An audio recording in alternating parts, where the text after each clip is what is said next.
Chapter 155. In the imperial study, the emperor's expression was solemn as he looked at the young Grand Tutor in front of him. I don't know when Grand Tutor Lu became so concerned about Hong and Juanju's matter. I am doing my duty. Moreover, there are many suspicious points in this matter. We might as well wait for the Ministry of Justice to investigate for a few more days and open a trial to convince the world. Lu Min was neither servile nor overbearing. This young man had never formed cliques. Although he was a new noble, he had made some achievements in the court. This was the first time he faced the emperor's questioning gaze, but his eyes were still calm and unhurried. With a "pa" sound, a booklet fell heavily on Lu Min. The emperor's face darkened as he said in a low voice, I am asking you, when did you become so concerned about Hong and Juanju's matter? As the ruler of a country, the palace was filled with eyes and ears. It was inevitable that he would hear some rumors. The emperor was already displeased with Lu Min. However, Lu Min still stood straight and his expression did not change. He still said in a low voice, I am only doing my duty. It has nothing to do with selfishness. Eunuch Li glanced at the person in front of him. The young man was bright and gentle, but in his bones he had the stubbornness and aloofness of a scholar. This person was originally specially cultivated by the emperor for the future of the great Jin Empire, but now he had brushed against the emperor's reverse scale, and still looked like he would not give up until he achieved his goal. Eunuch Li pondered in his heart.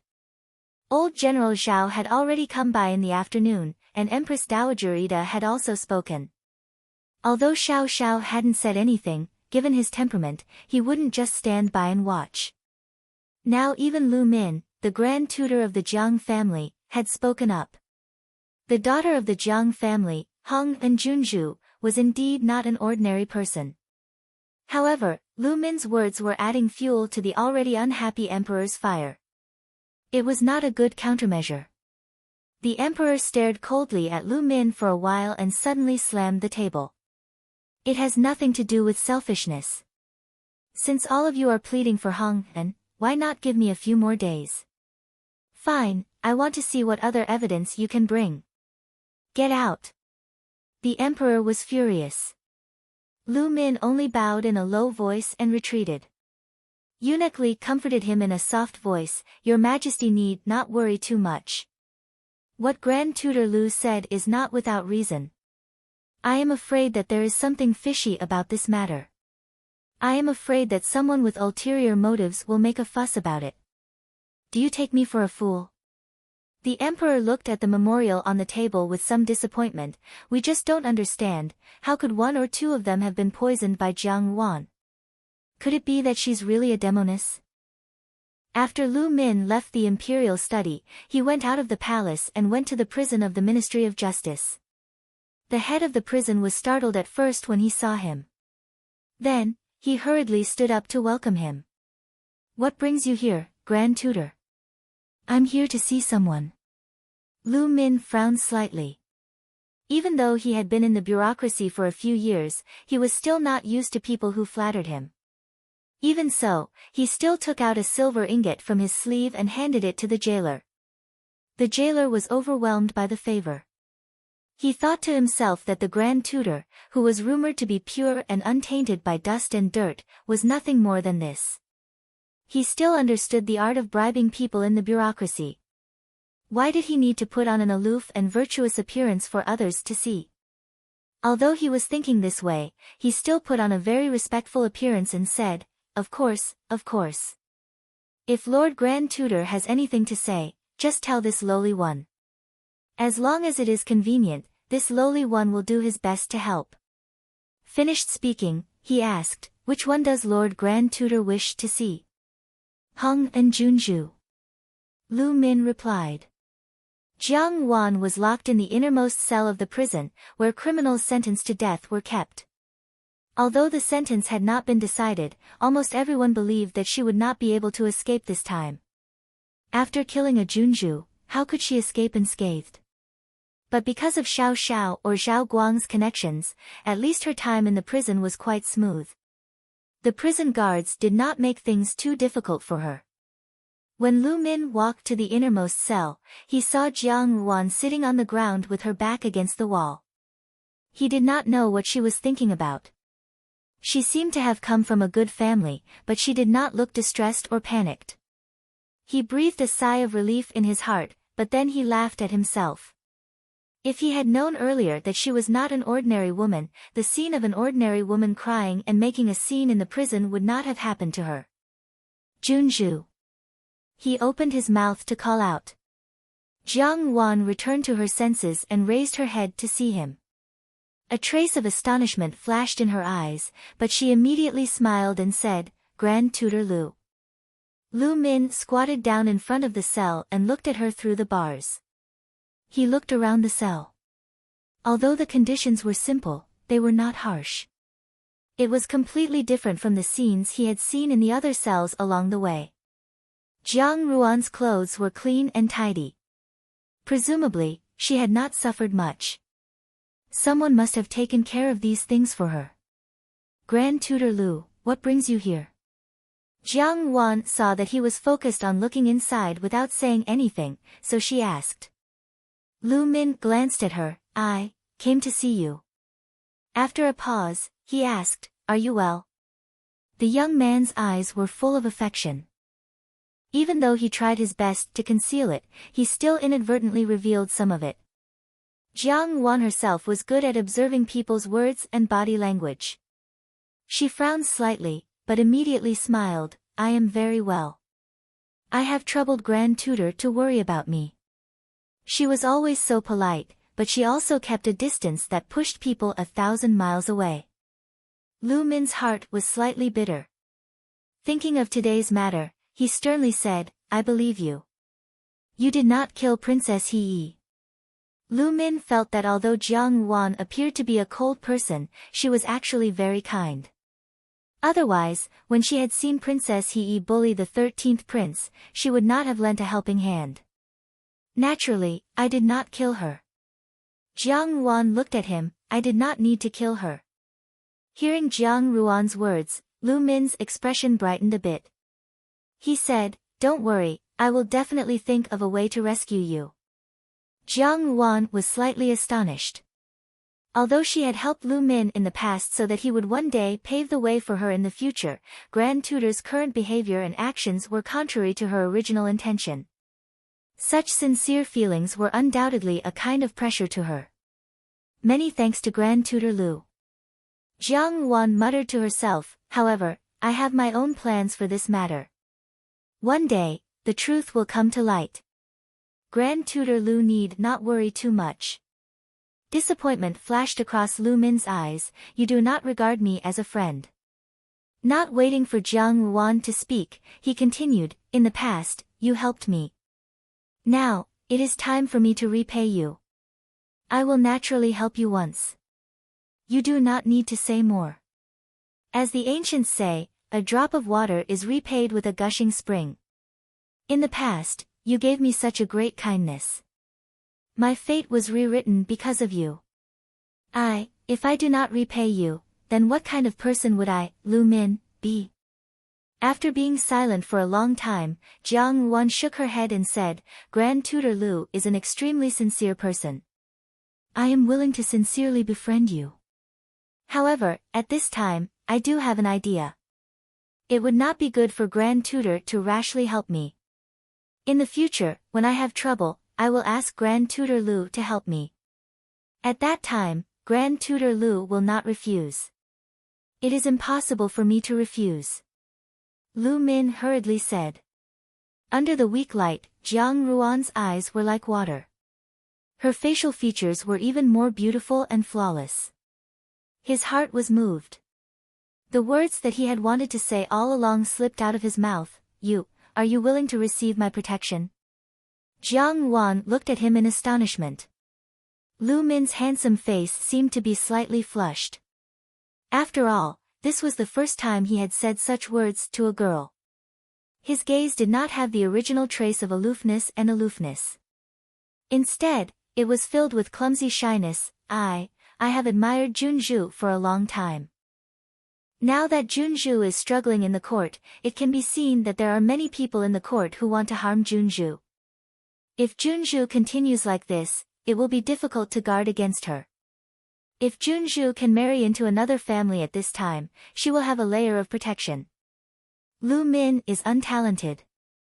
Although he has not made any great achievements, he still wants to protect Junju for a lifetime. I will do my best to protect Junju and not let Junju suffer even the slightest bit of grievance.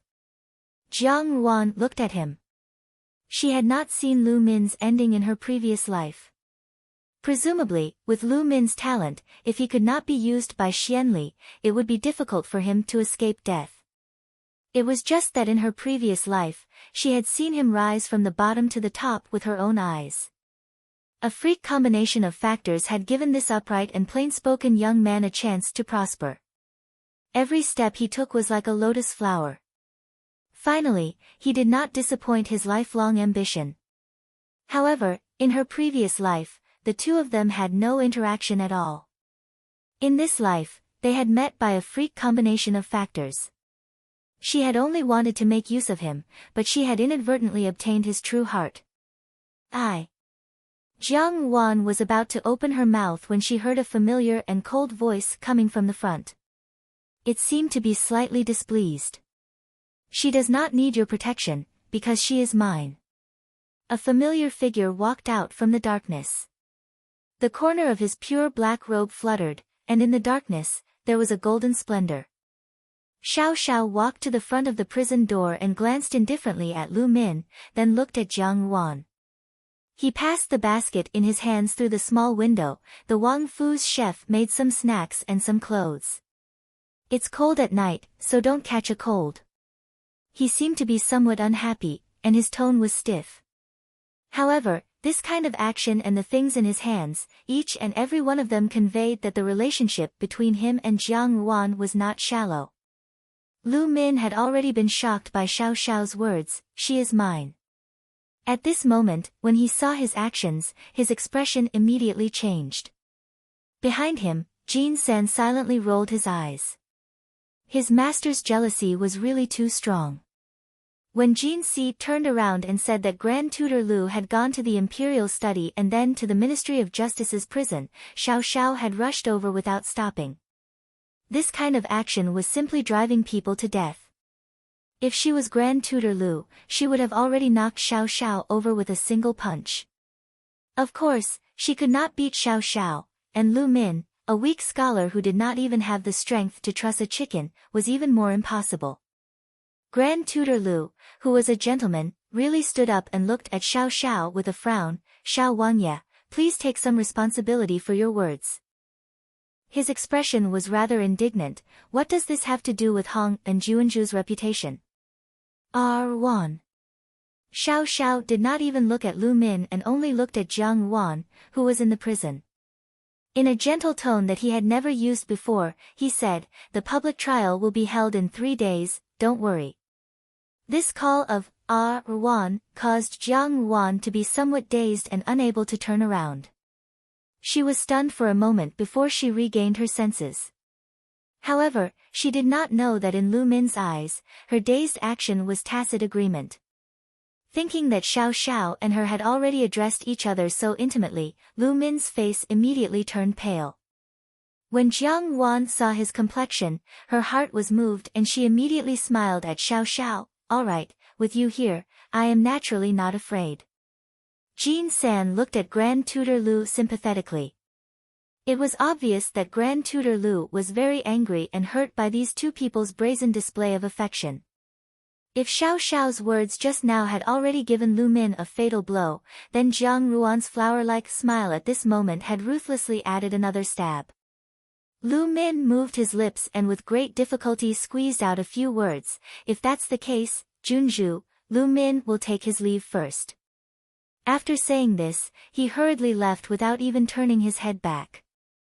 However, no matter how one looked at that silhouette of his back, it revealed a bit of sadness. Jiang Wan was still staring at Lu Min's silhouette when Xiao Xiao suddenly walked in front of her and blocked her line of sight. Jiang Wan raised her head and Xiao Xiao looked down at her, saying, "No need to look, he has left." Jiang Wan glared at him. Recently, Xiao Xiao had become more and more abnormal, as if he had changed into a different person. Sometimes, she wondered whether this was the cold and indifferent, calm and mature young prince that the common people spoke of. In her opinion, Xiao Xiao's actions were clearly unbearably childish. Childish? She took a deep breath. Xiao Xiao, what are you doing here? If I had not come, you would have become the wife of the Grand Tutor, Xiao Xiao reminded her. In the darkness, Jean San could not help but let out a low groan. Young master's words were full of worry and anxiety. He should have also asked Steward Lin to come and take a look. At that time, he would understand what it meant by the legendary saying that a man in love was brainless. I will not enter the Grand Tutor's fu. Jiang Wan said, if I really marry him, his official career will come to an end. You are always thinking of him, no wonder he misunderstood. The great beauty Xiao was unforgiving. Today, you came uninvited, didn't you also cause him to misunderstand? Jiang Wan said, in the future, he will not misunderstand again. Xiao Xiao frowned. He was born elegant and heroic, and with such a frown, under the light, he appeared even more handsome and celestial. His thin lips were tightly pursed. In the end, he still bore a grudge because of Lu Min's matter. It was not the first time that he had seen Lu Min expressing goodwill towards Jiang Wan, so how could he be reconciled to it? However, since Jiang Wan had already said so, he lowered his eyes and said faintly, in the future, don't see him again. How could this person be so tyrannical? Jiang Wan was annoyed and casually picked up the things that he had just handed over. Sure enough, it was some food and clothing. Everything had been carefully prepared. In fact, these past few days, Xiao Xiao had also sent people to make arrangements. His days in prison were not much different from those in the fu. He could not help but recall that in his previous life, he had also been locked up in prison, but he had been extremely capable of torturing people until they were out of shape. She could not help but be lost in thought. Seeing her like this, Xiao Xiao stretched out his hand and lightly knocked on her head, concentrate. Jiang Wan was not used to such intimate actions, so she turned her head away. Tianzhu should have told you about this matter. I have already made my own decision, you do not need to intervene. I know. Xiao Xiao said in a low voice, you just need to let go and do it, I am here for everything. His words were reassuring, so Jiang Wan bowed her head, thank you very much. Xiao Xiao said, if you can seek my help, I will actually be even happier. Tianzhu was right, Jiang Wan was used to solving everything by herself, and did not easily ask for help from others. Even if she did seek help, it would be with the attitude of a mutually beneficial businesswoman, and she would not accept kindness in vain. In fact, this was her isolating herself from others, and she put an end to all the kindness and affection that she might receive. Xiao Xiao looked at her thoughtfully. He could not find Jiang Ruan's secret, and Jiang Wan would not take the initiative to say it. However, it was very difficult for a person to walk into a closed heart. Since Jiang Wan was now his person, Xiao Xiao hoped that Jiang Wan would not have the idea of fighting alone in any matter. At least, Jinying Wang Fu still had the ability to protect her. Xiao Xiao's person could only be protected by him alone. There is no need. Jiang Wan rejected him as expected, the inner courtyard is a woman's battlefield. For example, my eldest brother is invincible on the battlefield. Naturally, I also have my own methods to establish an invincible position in the inner courtyard of the palace. Xiao Xiao stretched out his hand and finally pressed on her shoulder, I will always be on your side. The most senior coroner in the palace, Wu Ming, sighed deeply at the corpse of Heng and Junzhu. Only then did he take off the cloth he was wearing and wipe the sweat on his forehead, replying to Darren, this he was stabbed in the abdomen and died from excessive blood loss. The time of the death is also correct as His Highness Fourth Highness said. The judge in charge of the Ministry of Justice, Luo Darren, lowered his eyes and pondered for a moment before instructing the person beside him, go and write down the coroner's examination results on the case file. The rest of you, follow me to the crime scene again. The emperor had already issued a death order that the court would hold a hearing in 3 days.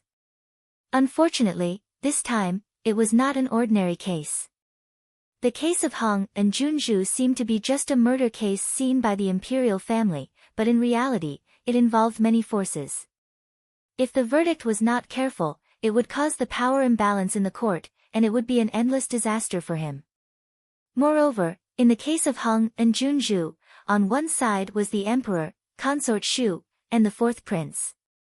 On the other side was Empress Dowager Ida, Zhao Guang, and Xiao Xiao. He could not afford to offend any one of them. When he thought of being caught in a dilemma, Luo Daren could not help but sigh, his heart heavy with thought. At the 8th prince's fu, Xianli was playing with the white porcelain wine cup in his hand. He gently swirled the wine in the cup and smiled, "How is the matter going?" The person below him hurriedly replied respectfully, "Replying to your highness, everything has been settled. The coroner has also examined it, there is no problem." Xianli had been in the palace for many years, and it was not that he was completely incapable. He had more or less planted his own people in every place. It was not impossible for him to tamper with Junju Heyi's corpse. In fact, it would be an easy matter for him to do so. As long as he used some smokescreen to deceive the coroner, no one would not believe his words. After the coroner examined the corpse, it would be the material evidence. With Xian Lang as a witness, it would be a simple matter to convict him of a crime. The most intolerable thing in the world was to seek and not be able to obtain the position he fancied. One day, he would obtain it. The person he fancied, he could not obtain it. It was merely a woman. Since he could not obtain it, he would abandon her and kill her. Since Xiao Xiao wanted to fight with him, he might as well destroy Jiang Ruan. However, for some unknown reason, Xian Li's heart suddenly flashed with a trace of unease. This feeling was very subtle, and he almost ignored it. He composed himself and tried his best to ignore this strange feeling. Slowly, he tightened his grip on the wine cup in his hand and took a small sip. "I am truly sorry, Junju." Because the people involved in this case were all members of the royal family, and even Empress Dowager Ida had intervened, the emperor agreed to personally investigate the case. Since the founding of the country, there had only been 1 or 2 cases where the emperor personally investigated the case, and they were all major events that involved the founding elders of the country. This was the first time that such a royal dispute was personally investigated by the emperor. Empress Shu herself knew that besides Xiao Guang's family and Empress Dowager Ida, even Prince Jinying Xiao Xiao, the Crown Prince's grand tutor Lu Min, and the Zongbing Darren Fu's youngest son, Gu Yi, were among those who pleaded for leniency for Jiang Ruan. Every time she thought of this, Empress Shu would gnash her teeth in hatred. When Princess Heyi was in the palace, because she was doted on by the emperor, she had made friends with a group of young masters and young ladies. Now that Princess Heyi had died tragically, no one stood up to speak for her. Even those who had been on good terms with her were now like turtles hiding in their shells. It was true that she might have been warned by others, but it was clear that Princess Yi's friends were just a bunch of fair-weather friends. On the other hand, Jiang Ruan was merely the daughter of an official, and not a genuine relative of the emperor. Yet, there were so many people rushing to protect her. She was indeed a foxy charmer at such a young age. "Is Jinying Wang also here?" Empress Shu put down her teacup and asked in a sinister tone. "Your ladyship, Jinying Wang has already left," the palace maid replied. Empress Shu slowly clenched her fists. She did not know how Princess Heyi had died, but she knew that everything was caused by Xiao Xiao. Since Princess Heyi had lost her life for Xiao Xiao, then Jiang Ruan, as Xiao Xiao's sweetheart, had to pay for Princess Heyi's life no matter what. So what if he had great power and influence in the court? Under the watchful eyes of the public, would Xiao Xiao still be able to resist the imperial edict? Seeing the tragic death of her sweetheart with her own eyes, Empress Shu felt a deep pleasure in her heart whenever she thought of Xiao Xiao's furious expression and Jiang Ruan's despairing look. Jiang Dan had already entered the palace with the newly entered Shuxian and was staying in the small courtyard that the Shuxian women lived in together. The courtyard was filled with a group of young girls that were as beautiful as flowers and as fine as jade. The place was bustling with noise and excitement. Perhaps it was the concubine daughter of a powerful family, or the daughter of a small family. Sending their daughter to the palace was nothing more than hoping that one day she would have a meteoric rise and help her maternal family. Since ancient times, this kind of thing was not uncommon. These past few years, Jiang Ruan's appearance had been good, and her luck had been extraordinarily good. She had obtained the protection of Empress Dowager Ida, and she also had a war god older brother. This had already aroused the jealousy of others. Now that she had fallen into the water, these originally jealous people would naturally mercilessly step on her. In an unremarkable corner of the room, there was still a person sitting quietly at the moment. Her appearance was dainty and beautiful, but her expression was somewhat indifferent, even somewhat disdainful. Listening to everyone talk about Jiang Ruan, her face showed a bit of disgust. This person was none other than Dong Yinger. In the end, she had still entered the palace. Now, it seemed that the matter that Dong Yinger had originally rejected seemed not so difficult. There were so many beauties in the palace that even the emperor needed some luck to remember her, so there was no need to say that she was favored. If the emperor never noticed her, then it might not be a bad thing to die peacefully in the palace. Dong Yinger had heard her father mention that Jiang Ruan had killed Princess He. She naturally did not believe that Jiang Ruan would kill Princess He. It was not because of anything else, but because she felt that even if Jiang Ruan wanted to kill someone, she would not be so stupid as to do it in front of the fourth prince. The capital governor was an intelligent person. When he had analyzed the pros and cons, Dong Yinger had heard a thing or two, but this was also something that she could not do. Now, sitting here, listening to these people belittling Jiang Ruan and Jiang Dan's hypocritical slander, Dong Yinger only felt an uncomfortable feeling in her stomach. If it was according to her usual temperament, based on her friendship with Jiang Ruan, she would naturally go forward to reason with her. But now, she just sat to the side, coldly watching the crowd's discussion, and did not go forward. In her mind, she thought of the time when she was about to be sent to the palace. When she had cried and begged Jiang Ruan had said that it had nothing to do with her. Things in the world were mostly unpredictable. Dong Yinger did not know why, but she actually felt a trace of joy in her heart. For example, at this moment, Jiang Ruan was in prison and was slandered for killing Hong and Princess. Just as those beauties had said, it was difficult for her to escape, but what did it have to do with her? However, no matter how the truth changed in the palace, the public trial in the palace hall still had to be heard. The emperor, dressed in a bright yellow dragon robe, stood high above, looking at the crowd of civil and military officials who were watching the trial. He had a naturally dignified bearing. Of course, Empress Dowager Ida could not possibly know that in certain matters, Jiang Ruan's temperament was 10,000 times more intense than Xiao Xiao's. Hong and Junzhu. Under the emperor's signal, Luo Tingwei opened his mouth and said, "You killed Junzhu He. There are witnesses and material evidence. Your intentions are punishable by death. Plotting to murder a descendant of the imperial family is a crime of the highest degree. What else can you say?" After this case was sent to the Ministry of Justice, the Supreme Court had already tried it once. At that time, it was almost decided that Jiang Ruan was guilty, but no matter what, Jiang Ruan stubbornly refused to admit to it. Later, there was talk of the emperor personally trying the case, so this matter was delayed. "I did not kill Junzhu He," Jiang Ruan said. Her expression did not show a trace of panic, and her voice was powerful and resonant, as if her words were irrefutable evidence.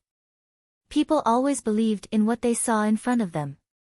Even those who had initially believed that Jiang Ruan was the murderer were slightly shaken at this moment. People were always particularly tolerant towards beautiful women. "What a sharp tongue, what a poisonous beauty." Empress Xu sneered and said, "You are so young, yet you have such a vicious heart. I don't know how my He offended you to have you kill her like this. As He Yi's mother, I must seek justice for my son. Hong and Junju, murder must be repaid with one's life. Empress Shu changed the topic and looked at the emperor. Her eyes suddenly became misty. Your Majesty, He Yi is your daughter. You must seek justice for this concubine, for the deceased He Yi. The emperor looked down at Jiang Wan, who was kneeling in the hall, and said indifferently, Hong Pen, if you say that He Yi was not killed by you, then you must produce evidence.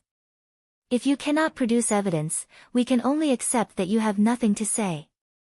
Towards the end of his words, his tone had already intensified, and it was almost as if there was some kind of inexplicable threat mixed in. When the emperor is angry, millions of corpses will be laid. The hearts of the officials were all shaken. They knew that this was a precursor to the emperor's anger. They all lowered their heads and did not dare to make a sound, for fear that the anger would be transferred to them. However, the expression of the young girl in the hall did not change. It was as if the thunderous anger was nothing more than a raindrop in the spring. In a moment, the clouds were as light as the wind. Her gaze swept over the officials and paused for a moment in front of the yellow-robed monk by the emperor's side. The monk had a benevolent countenance and held a Buddhist prayer bead in one hand. When he received her gaze, he slightly lowered his eyes and was about to say Amitabha Buddha. I can testify for her that He Yi's death has nothing to do with her.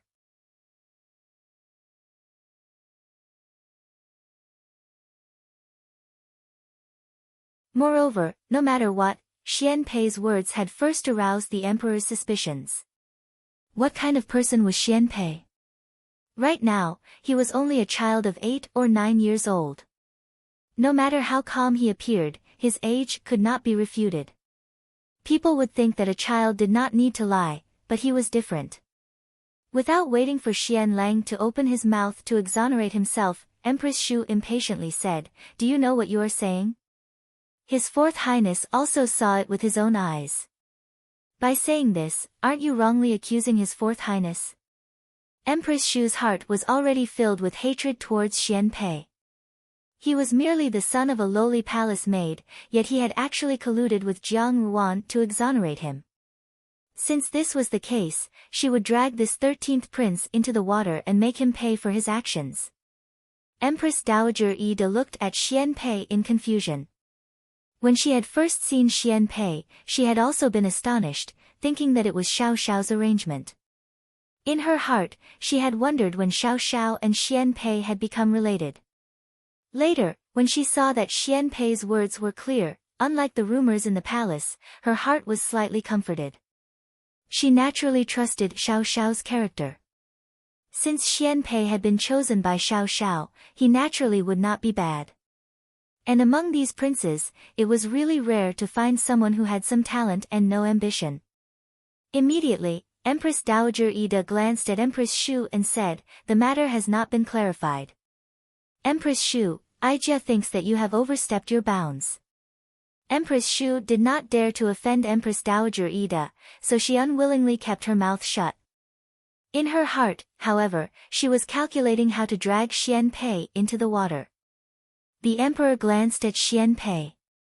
Although he did not like him exonerating Jiang Wan, he still asked, Oh, do you know that what fourth brother said is not quite the same as what you said? Replying to Imperial Father, I do not know what fourth brother said, but I saw that when the palace maids supported He Yi to move Feng Pavilion, fourth brother was also there. I also heard what fourth brother said to Hong and Junju. Xian Pei's voice was clear and bright, different from the gloominess of an adult man. It had a kind of clarity and vitality that belonged to a youth. Listening to it made one's heart feel at ease, as if everything he said was convincing. Xian Lang clenched his fists tightly, only to hear the emperor ask, What did he say? Jiang Wan glanced at Xian Pei. At this time, she was also somewhat uncertain whether Xian Pei had been there that day. For her, Xian Pei's appearance today was really too unimaginable. It was also precisely because of Xian Pei's sudden appearance that she was unable to continue with the matter of Hui Ju. Xian Pei should not have been there that day. What made her even more puzzled was why, in such a short period of time, Xian Pei seemed to have changed into a different person. What exactly had happened? I heard fourth brother say to Hong and Junju that when fourth brother mentioned the marriage in front of imperial grandmother, he hoped that Hong and Junju would not refuse. Otherwise, Hong and Junju would not be able to escape the great crime of beheading. Xian Pei said loudly. As soon as these words came out, the Jinluan Imperial Hall immediately fell silent. Even the sound of a needle falling to the ground could be heard. Xian Lang's face suddenly became snow-white, and the first thing he did was to look at Xian Li's expression. Jiang Wan also stared blankly for a moment, then laughed in her heart. It seemed that Xian Pei had certainly not been to this Feng Bo pavilion that day. Xian Pei's words could not be said to be unwise. Just as he finished speaking, not only did the emperor's expression change slightly, even Xian Li's expression became unnatural. Xian Lang had originally framed Xian Li for murder. His ultimate goal was merely to marry Jiang Wan into the Xian Li Fu. However, Xian Pei's words revealed another meaning. Xian Lang's words meant that he wanted him to marry Jiang Wan. Xian Li appeared to be lenient on the surface, but in reality, he was very suspicious. How could he not suspect that Xian Lang was outwardly complying but inwardly opposing? On the surface, it seemed that Xian Lang was doing things according to his wishes, but in reality, he was using a different method.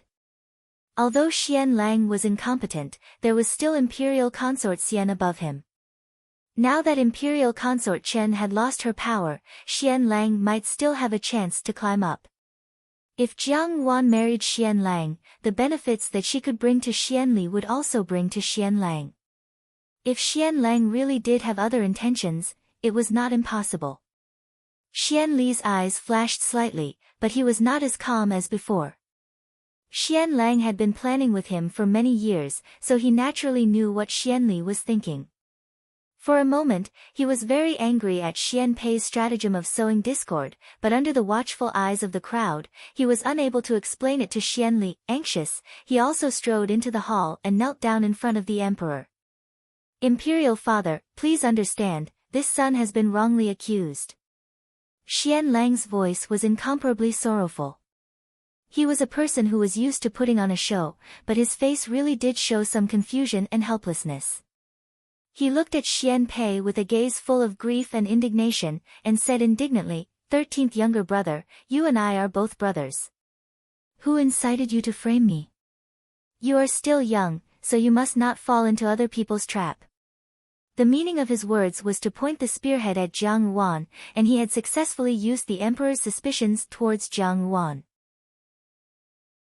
Xian Pei was still young, so it was very likely that he would be bewitched by others. All the officials looked at Jiang Wan. Jiang Ruan's expression did not change, but her heart was somewhat troubled. What exactly did Xian Pei want to do? She did not want Xian Pei to be involved in this matter, but Xian Pei's various actions today must have aroused the attention of many people in the court. For example, Xian Li would certainly notice Xian Pei's abnormality. It was not necessarily a good thing for Xian Pei to be in the limelight today. Currently, he did not have the ability to protect himself. It could be foreseen that after today, Xian Pei's position in the court would be better than before, but at the same time, his troubles would follow. For a mother, it was in her nature to protect her child. Jiang Wan did not want Xian Pei to be involved, but now that the situation had developed to this point, no one had expected it. For a moment, she did not know how to end the matter. This son's words are all true, and I hope that Imperial Father will understand. Xian Pei did not pay attention to Xian Lang's words, but his tone was as stubborn as ever. The emperor looked at Xian Pei with a deep gaze and said in a low voice, both of you insist on your own words, and both have your own explanations. One of you must be lying. 13th, even if you testify, Hong and Junju cannot escape from this matter. Even with Xian Pei's testimony, both sides insisted on their own words, and still could not prove Jiang Ruan's innocence. This show could not end. Unexpectedly, Xian Pei shook his head and said, no, not only this son is a witness, there is another person who can testify for Hong and Junju. The entire hall was in an uproar. There was another person. Oh. Who else? The emperor asked. There is also this son. In the silence, someone suddenly spoke. The crown prince suddenly smiled and stood out from among the hundreds of officials. The empress and empress dowager Yi De's gazes froze at the same time. Xian Li's tightly clenched fist trembled slightly, and Xian Lang looked at the crown prince in disbelief. However, the crown prince looked at Jiang Yuan meaningfully, walked to Xian Pei's side, lifted the corner of his robe, and knelt down. The three of them knelt side by side. The crown prince said to the emperor, replying to imperial father, 13th younger brother's words are all true, because this son was also present that day. Jiang Yuan frowned. Xian Pei was not present that day, so the crown prince's words could be said to be full of nonsense. She had instructed Xiao Xiao not to interfere in this matter, so the crown prince's sudden action was certainly not Xiao Xiao's idea. Even if the people of the General Fu wanted to save her, they would not have used the crown prince's method, so it should not have been done by the people of the General Fu. Then, this matter was a little strange. Jiang Yuan glanced at Xian Pei, and suddenly a thought flashed through her mind. Could it be Xian Pei? The emperor had not yet spoken, but Xu Fei finally could not bear it and cried out involuntarily, Crown Prince, what are you saying? Have you also been bewitched by someone? The empress looked coldly at Xu Fei and said, Xu Fei, be careful with your words. Although the empress had an undeserved reputation in the inner palace, when the emperor was present, she still had some position. Usually, she let the affairs of the inner palace flow as they pleased, but once it was related to the crown prince, she had no choice but to pay attention. She did not care if Xu Fei wanted to slander and frame others, but when it involved the crown prince, she could not sit idly by. Shut up. The emperor was also angry with Xu Fei's actions. Previously, he sympathized with her for losing her beloved daughter, so he was more tolerant of her, but now he saw that she was really becoming more and more unreasonable. However, he still had some doubts in his heart when the crown prince suddenly spoke up for Jiang Yuan. This son of his had no brains and could not be of great use. He was often led by the nose by others, but he was still arrogant and often did stupid things. It was even more impossible for him to take the initiative to help others. Today, his attitude was obviously speaking up for Jiang Yuan. Could it be that Jiang Yuan had some relationship with the crown prince? One Xian Pei had already made him very suspicious, so why did the crown prince interfere?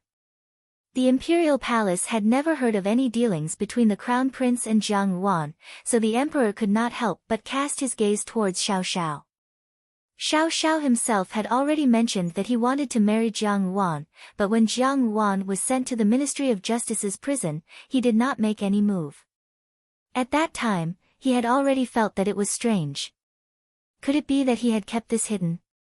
The emperor immediately felt somewhat stifled. His Highness the Crown Prince had come out to testify, which meant that there were two princes speaking up for Jiang Yuan.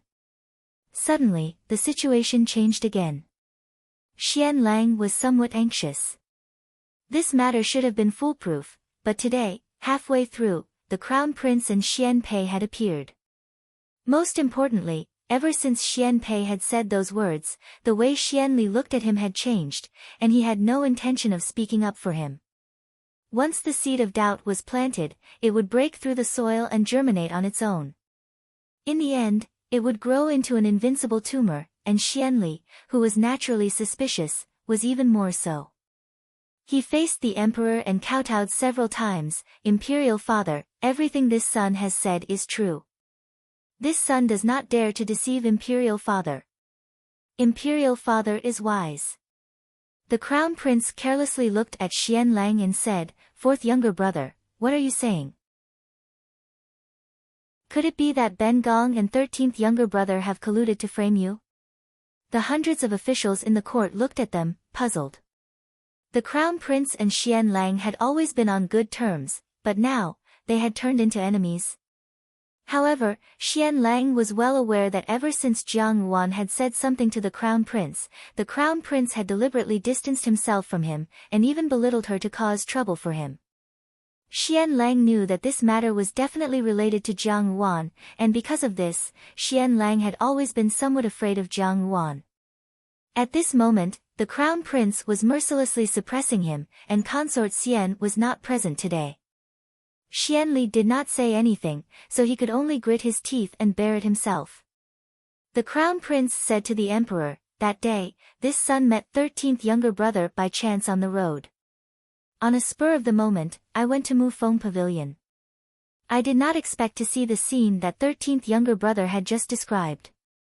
At that time, this son was also extremely afraid, but seeing that 13th younger brother dared to come out to testify at such a young age, if this son continues to be a cowardly tortoise, then I am not fit to be imperial father's son.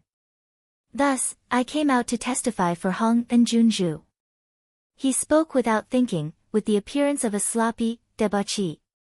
The hundreds of officials had seen the Crown Prince's way of doing things, and for a moment, they were all speechless.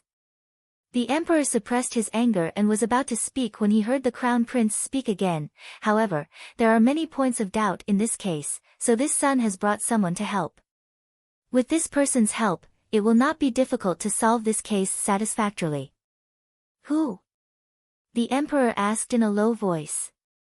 Come, the Crown Prince said loudly, bring the holy hand of Jinling, divine Dr. Xia, up, a eunuch announced, and a person slowly walked in from outside the hall.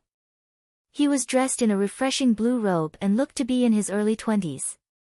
He had a pleasing baby face and a satchel at his waist. When he arrived in the hall, he knelt before the Emperor and said, this commoner, Xia Qing, kowtows in salute to your majesty. Holy hand of Jinling, Xia Qing. Everyone sucked in a breath of cold air. This person had served in the Imperial Physician's Bureau for generations, yet he was born in Xia Qing's generation. Xia Qing was a restless person. He looked down on the treatment methods of the imperial physicians, and his mind was full of novel ideas. However, the masters that the imperial physicians treated were all nobles. If they were not careful and killed someone, they would lose their head. How could they tolerate Xia Qing's novel, never-before-heard treatment methods? Xia Qing felt that the longer he stayed in the imperial palace, the more he would be restricted.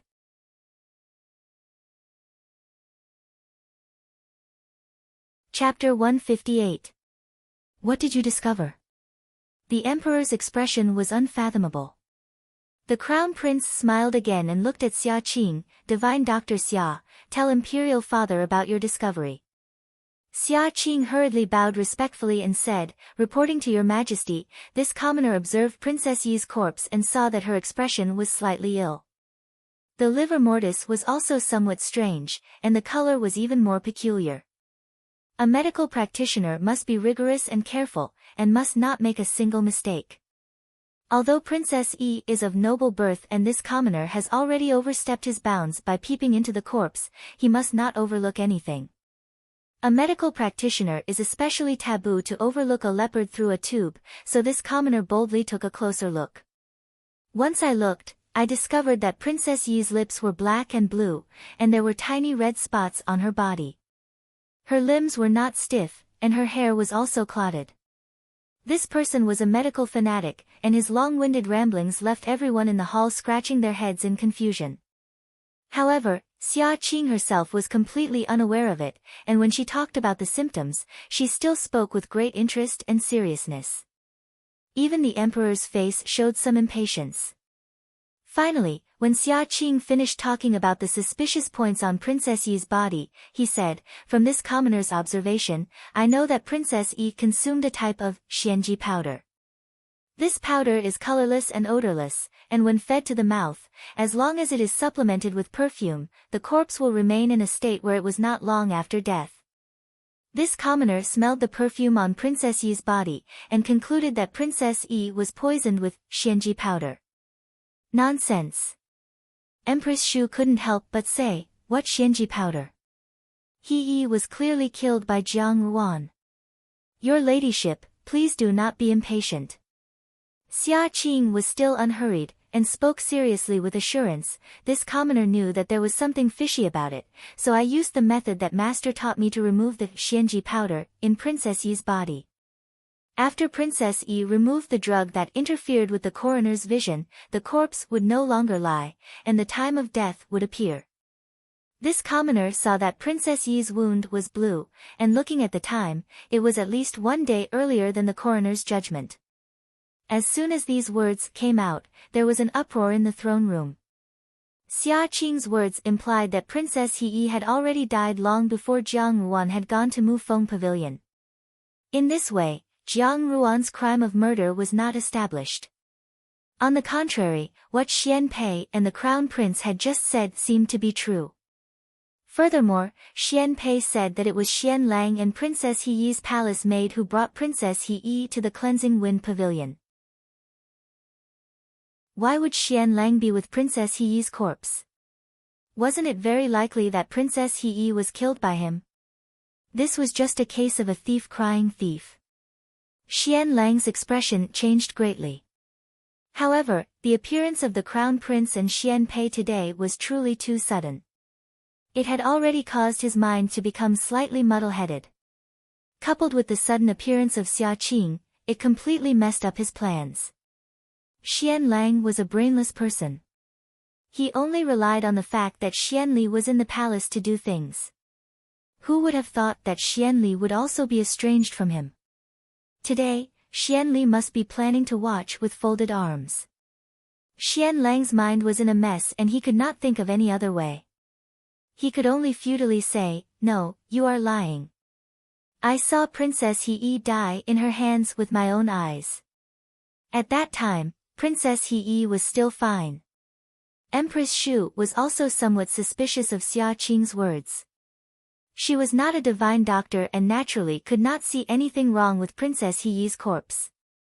At first, she thought that this matter was done by Jiang Ruan and wholeheartedly wanted to put Jiang Ruan to death. Who would have thought that at this moment, Xia Qing would suddenly say such a thing? If it was really as Xia Qing said, then Princess Yi had died a day ago at the Cleansing Wind Pavilion. Who was the real murderer? Although Empress Shu disliked Jiang Ruan because of Princess Yi, she was also unwilling to let the real murderer who killed her daughter get away scot-free. Moreover, she could not accept the feeling of being deceived by someone else. Immediately, her willowy eyebrows rose and she shouted, "Xia Qing, is what you said true?" "Of course it is true." Although Xia Qing was somewhat indignant at being questioned like this, she still explained in a good temper, "Although this commoner travels everywhere, this commoner has opened my medical shop in Jinling for so many years. No one has ever said anything wrong about my medical shop, nor would I destroy my own reputation. This commoner has already seen Princess Yi's corpse. At this moment, the medicine has been removed. If your ladyship does not believe me, you can find a coroner and an imperial physician to examine the corpse and see if what this commoner said is false." The reputation of the Jinling divine physician was well known in the great Jin dynasty. Among the physicians of the Jin dynasty, his words were priceless advice. Who would doubt that his diagnosis was false? If they doubted it, then they would be going against the entire medical profession of the great Jin dynasty. Xia Qing was a straightforward person, and his character was praised by everyone. Since he had already said so, no one doubted that he was wrong. The Crown Prince also followed up, "Imperial Father, this son has just had the Imperial Medical Bureau and the Palace Coroner re-examine the corpse."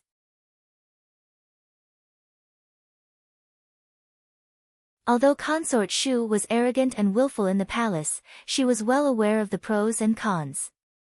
While secretly hating the Crown Prince for dragging her into this, she hurriedly raised her voice and said, "I did not expect that I would trust you so much, fourth prince.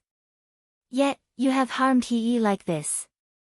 Your Imperial Majesty." She looked towards the Emperor and 2 streams of clear tears fell from her beautiful face. "You must seek justice for this consort."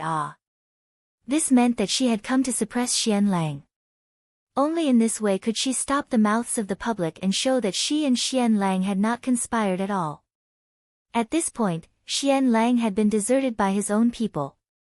The emperor flew into a rage. Guards, take the fourth prince away and send him to the Ministry of Justice to be imprisoned. He will be tried again the next day. No, Imperial Father, it wasn't me. Before Xian Lang could think of a countermeasure, he heard this sentence and immediately lost his head out of fear. He only cared about begging for mercy and crying out that he was innocent. However, at this time, it was too late for him to say anything.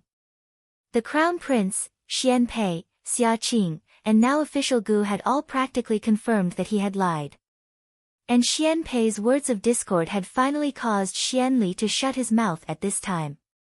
Perhaps Xian Li himself did not intend to lend a helping hand. After all, abandoning a rook to protect the general had always been his style. Empress Dowager Ida sighed deeply, unfilial descendant, full of nonsense. If the scene in the main hall of today's trial in front of the emperor were to spread out, it would inevitably become a joke.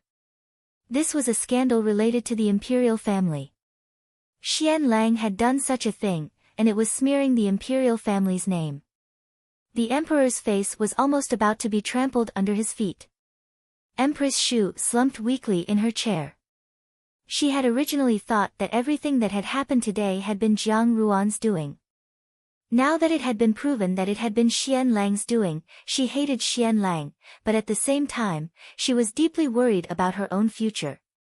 Princess He had already died, and for so many years, she had not been able to give birth to a son or daughter in the palace. Now that a new person was about to enter the palace, what kind of favor could she receive? Without the support of the latter half of her life, the emperor began to doubt her. Imperial consort Chen had been so doted on by the emperor that she had almost obtained half of the emperor's heart. So what if she was the most doted on in the 6 palaces? Just because she said she would be banished to the cold palace, she would be banished to the cold palace. How long could this superficial favor last? Perhaps she and Imperial consort Chen would soon meet again in the cold palace. Empress Shu's lips suddenly overflowed with a faint smile that was unspeakably bitter. She took another deep look at Jiang Ruan. In today's matter, if she could not see that someone was secretly helping Jiang Ruan, then she would have lived all these years in vain. She was only a small daughter of the Jiang family, how could she use so many people to work for her? Looking at today's matter, not a single drop of water could be leaked, and not even the slightest clue could be found, but in the end, her goal had still been achieved. Her life was really good. The emperor's trial in front of him could be considered to have come to an abrupt end. The turbulent undercurrents were naturally seen by the hundreds of officials. After this, it was bound to set off a considerable storm in the court. Whether there would be a new team, or whether there would be people renouncing darkness for light, these were all matters for the future.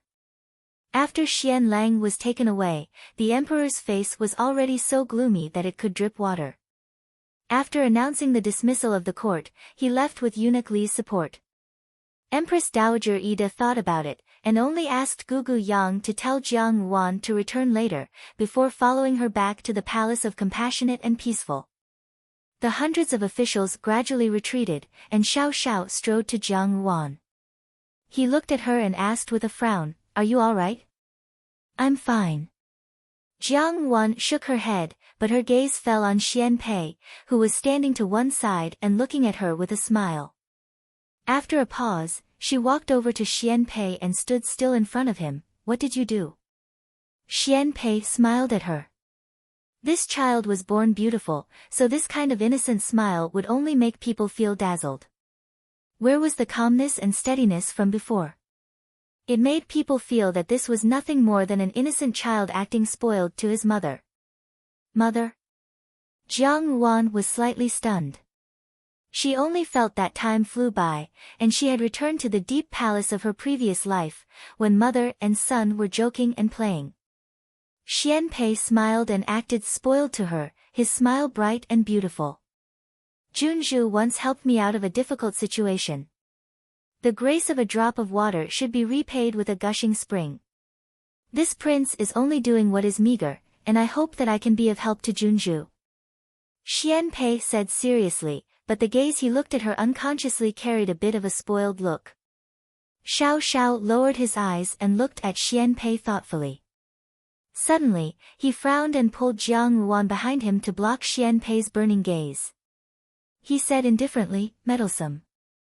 When Xian Pei saw Xiao Xiao's actions, he was also very dissatisfied. He looked at him with some hostility and said, "What does this have to do with you? She is my person, and her matters are all under my control." Xiao Xiao said. Zhao Guang, who wanted to ask about Jiang Ruan's situation, walked over and heard this sentence. He almost fell over. He took a few steps forward and said in a low voice, "What nonsense are you talking about? Little brat from the Xiao family, if you continue to talk nonsense and ruin our family's Ruan girl's reputation, don't blame this old man for being impolite." Xian Pei blinked, looked at Zhao Guang, and said sweetly, "Old General Zhao." Zhao Guang also looked at Xian Pei suspiciously.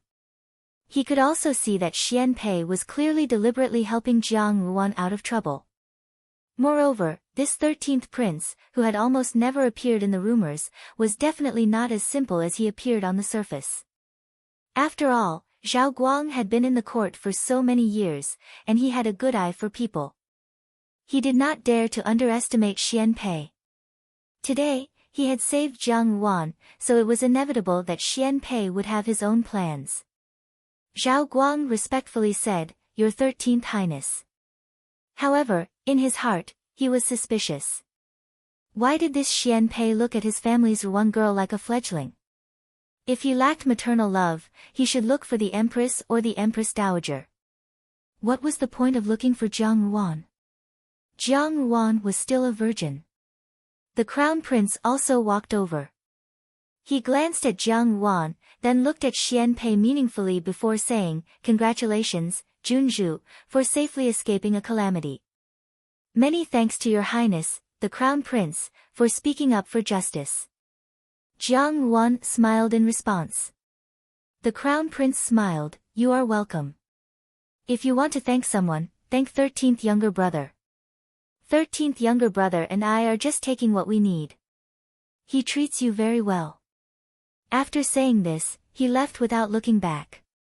These words caused everyone to be slightly shocked. Xiao Xiao looked at Xia Qing, who was still standing to the side, arranging her medical box, and said, "Xia Wu." Xia Qing was startled, as if she had just noticed Xiao Xiao's appearance. She hurriedly jogged over, stood beside Xiao Xiao, and called out, "Third older brother." These two people had both been apprenticed to a master on Jianan Mountain, and their master was teacher Ba Qi. They were also fellow disciples of the Copper sect. However, compared to Xiao Xiao's casual life-saving skills, Xia Qing had studied medicine through and through. She had read all the medical books on Jianan Mountain. As the saying goes, if you are sincere, you will see results. Thus, she could be considered to have inherited a good legacy. At this moment, the baby-faced youth looked excited. However, Xiao Xiao coldly said, "Why did you enter the palace?" "The Crown Prince allowed me to enter the palace." Xia Qing said, "His Royal Highness the Crown Prince said that as long as I entered the palace to examine the corpse, he would give me the Shi-Nan medical manual." "Third older brother, you don't know, but Master said that the Shi-Nan medical manual is a record of the pain caused by the human body's bones. It can be said to be a very rare medical manual. I originally looked for it for a long time, but I couldn't find it. I didn't expect that it would be in the palace. As soon as I heard His Royal Highness the Crown Prince mention this, I rushed over without stopping. You must know." Once Xia Qing started talking about medical books, he talked non-stop, ignoring the astonished gazes that were directed at him. Xiao Xiao interrupted him, "Why did the Crown Prince want you to examine the corpse?" "I don't know," Xia Qing said, "but third older brother," he looked around, "I didn't expect you to be here. Why don't we call Lao Qi and go out for a drink?" If there was anyone here who had a calm expression and wasn't affected in the slightest by the atmosphere just now, he was the only one. Xiao Xiao glanced at Jiang Ruan, who nodded slightly. Xiao Xiao turned back and said, "Okay."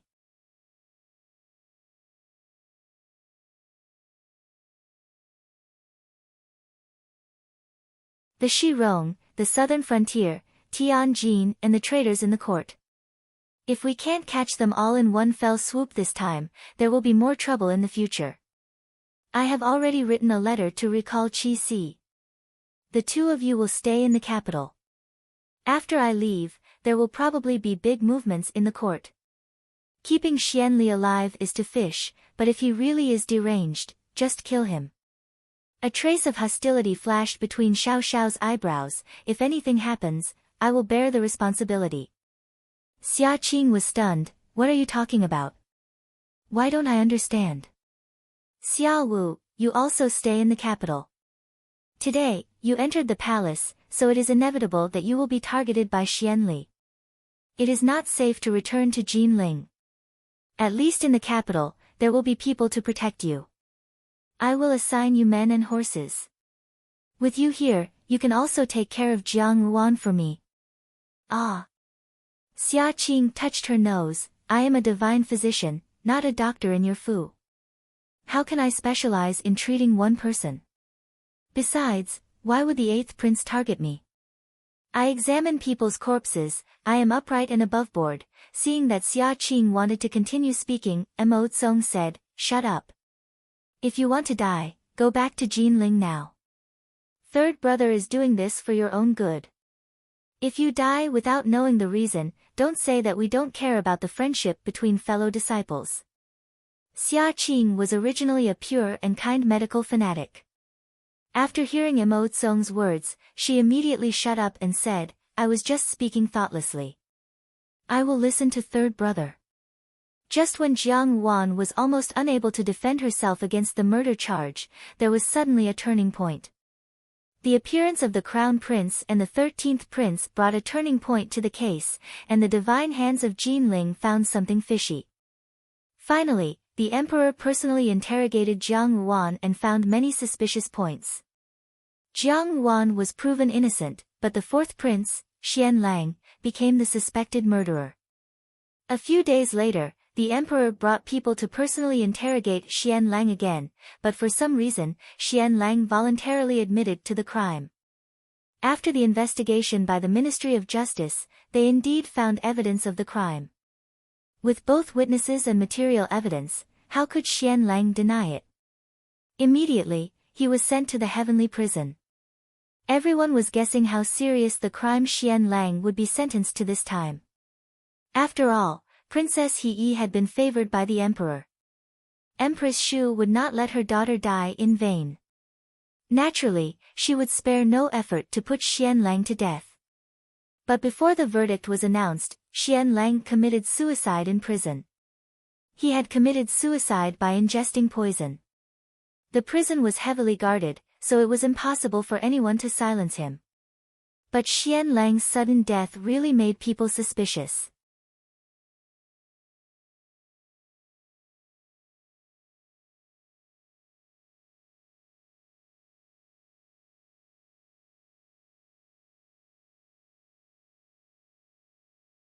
The Empress Dowager said that in the future, as long as Xiao Wangye doesn't treat the princess well, the Empress Dowager will stand up for her.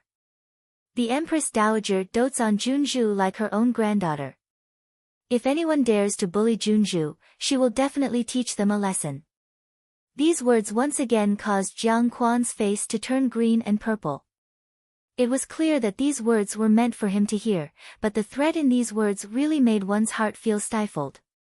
However, although the eunuchs in the palace looked inconspicuous, they were the Emperor and Empress Dowager's people. They couldn't be offended easily and had to give them face. Thus, he could only swallow the anger in his heart and smile for a while. With great difficulty, he sent the eunuch away. Only then did Jiang Quan look towards Jiang Wan and sneered, "You are truly capable. Father overpraises me, this is all the Empress Dowager's blessing." Jiang Wan lowered her head and smiled. Seeing that expression, Jiang Quan felt a burst of gloominess in his heart. He could not wait to kick Jiang Wan out the door. At once, he snorted again, turned around and left with a flick of his sleeves. After Jiang Quan left, Lian Xiao frowned and said, "Miss, this Empress's edict. This imperial edict came without any preparation, but at the moment, she could not disobey it. Lian Xiao sighed in her heart. As a member of an official's household, one's marriage was not something one could control. Even if Jining Wang's character was not bad, and her own miss did not seem to reject him, such a direct marriage bestowal somewhat disregarded Jiang Ruan's intentions. For example, at this moment, there was not a trace of joy on Jiang Ruan's face. Bai Ji also felt a little sad and looked at Jiang Ruan with some worry. Jiang Ruan shook her head. Tidy up a bit, we will make a trip to Jining Wang's Fu later. Xiao Xiao's actions were so fast that she had not expected it. But even so, there were still some matters that needed to be clarified. In the 8th Prince's Fu, Xianli fiercely swept all the things on the table onto the floor. With a pitter-patter sound, the exquisite porcelain was smashed to pieces on the floor. White sharp fragments splashed everywhere, and the people standing at the side all had small cuts on their palms. Xianli suddenly sat down on a chair. He seemed to be somewhat powerless and took a deep breath before he slowly said, "So that's how it is. So it turns out that he has designs on the Empress Dowager." Previously, there were rumors in the palace that Xiao Xiao had bestowed a marriage upon the emperor. Presumably, it was Xiao Xiao's decree. From the various events that followed, it could be seen that the emperor did not approve of Jiang Ruan becoming Jining Wang Fei. Now that the Empress Dowager had suddenly sent a decree, Xianli suddenly understood. Xiao Xiao had never thought of using the emperor to bestow a marriage.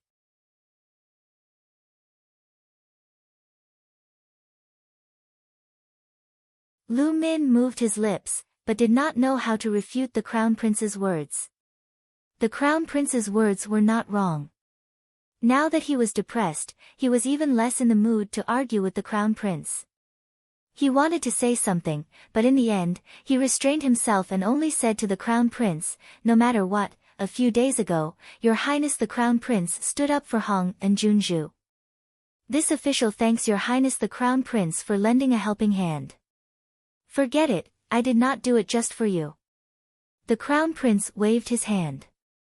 Although Lu Min had previously begged him to think of a way to help Jiang Ruan, the Crown Prince had never been one to meddle in other people's business.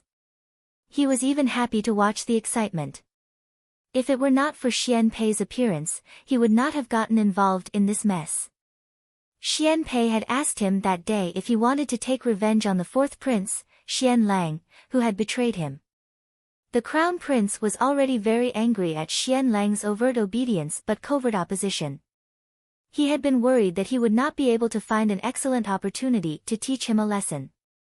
Once he heard Xian Lang's words, he was somewhat tempted. Xian Lang then used a roundabout way to talk about the benefits that the Crown Prince could obtain. This successfully aroused the Crown Prince's playful heart. Immediately, he and Xian Pei hit it off and put on such a good show. Until now, the Crown Prince still found it strange that Xian Pei, a prince who did not make any noise in the palace, could come up with so many ideas. That nuisance of Jin Ling's divine physician, Xia Qing, was not someone that just anyone could invite. However, Xian Pei had said that as long as there was any medical expertise in the palace, Xia Qing would agree to enter the palace. As expected, back then, the Crown Prince could not understand how Xian Pei could predict things so accurately. Now that he thought about it, it was probably all thanks to Xiao Xiao. In the end, Xian Pei was only a child. At this age, it was still too early for him to be scheming and shrewd. For him to be so thorough, it must have been Xiao Xiao's orders. Although Lu Min was grateful to him, in reality, the Crown Prince did not help because of Lu Min. Now, seeing Lu Min's restless appearance, the Crown Prince felt some sympathy. Although Lu Min was usually very harsh and annoying, he was still a straightforward grand tutor. Seeing him so depressed because of a woman, the Crown Prince, in any case, had a teacher-student relationship. Seeing him so depressed because of a woman, the Crown Prince patted Lu Min's shoulder. "Grand Tutor, there is no need to be too sad. There are millions of women in the world. Why should you take one?" Before long, She will be someone else's wife. Grand Tutor is familiar with etiquette. Why don't we find a few lovely women for you? Although they will not be as beautiful as Hong and Junju, they will not disappoint. Lu Min's body stiffened. He hurriedly stood and said, "This subject appreciates your highness's good intentions, but this subject does not have such intentions. This subject still has some matters to attend to. This subject will take his leave." Finished speaking, he saluted and left as if fleeing. The crown prince spat out the tea residue in his mouth and said, "Boring." As for Jinying Wang Fu, it was different from the gloomy atmosphere in other places. It was almost as if they were happily preparing for the new year. Ever since the old Jinying Wang and his wife passed away, Jinying Wang Fu had been cold and cheerless all year round. It was rare for the entire Fu to be filled with joy. Today, when Empress Dowager Yida's imperial edict came down, everyone in the Fu rushed to spread the news. Even the brocade guards scattered throughout the great Jin dynasty received the messenger pigeons and began to gather money to buy wedding gifts for their masters and young madam.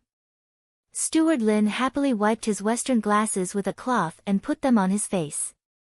He pulled Jin Si aside and said, "Do you think this time's wedding invitation should be gilded or embroidered with natural silk?" After thinking for a while, he shook his head. "Why don't we make it into sandalwood skewers? We can stick beads on them. Last time, we brought back a batch of colored glass beads from Persia. If we stick them on, they will shine brightly and appear especially rich and festive." "This is better." Jin Si rolled his eyes. "Old Lin, do you need to make a wedding invitation so exquisite? If old madam is still here and sees you squandering like this, she will definitely regret letting you become a steward." "What do you know, little girl?" Steward Lin hated it when people questioned his ability.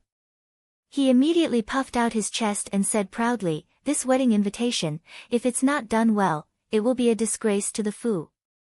"What is our master doing?" "He is marrying a wife, marrying a wife." In the beginning, many people said that our master would never be able to marry a wife in this lifetime. We are going to slap those people's faces. We want to make this marriage grand and dignified. Besides, do you think that this bit of money for the wedding invitation is squandering? Shao Si, Old Lin, let me tell you, the betrothal gift that young master has decided to give is squandering. Jin Si's eyes brightened when he heard that. Before she could speak, a series of whooshing noises could be heard from the top of the tree. Jin San flew down with a leap. He looked at caretaker Lin and inquired excitedly, "How much is the betrothal gift?" "Take a guess." Steward Lin did not say for a long time, leaving the two in suspense. 49/7. Jin Si guessed. Jin Si's temperament was similar to that of a man.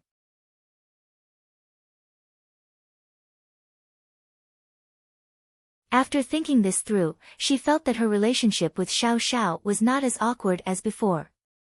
If she could treat him as a friend or superior who could help her, that would not be too bad. She hung her head in contemplation and did not speak. Xiao Xiao looked at her thoughtfully, pursed his lips, and suddenly said, "But once you enter the Jinying Wangfu, you are my, Xiao Xiao's woman. If there are any troublemakers, you do not need to pay attention to them, just beat them out." After a pause, he said, "Lu Min, Xian Pei, and Gu Yi, you also do not need to pay attention to them." Jiang Wan stared blankly and was momentarily speechless. She seemed to feel that her face was slightly hot. In her heart, she thought that although Xiao Xiao seemed cold and detached, he always had a way to make their relationship incomparably awkward.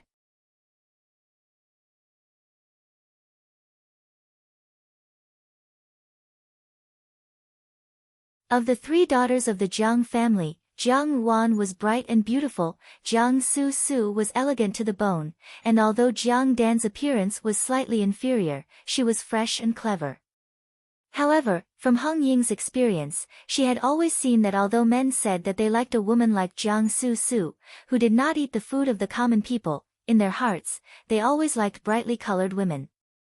Therefore, Jiang Ruan's appearance was the most flattering, but it was also easy to be gaudy.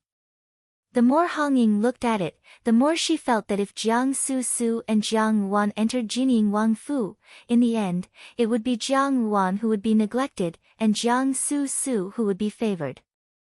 Now that Jiang Su's biological mother's power was gone, if she wanted to live well in the Fu, she would have to rely on her. Now, it seemed that this Jiang Su was also tactful, and was much easier to manipulate than Jiang Ruan. She had an idea in her heart, but in the end, this help was not in vain.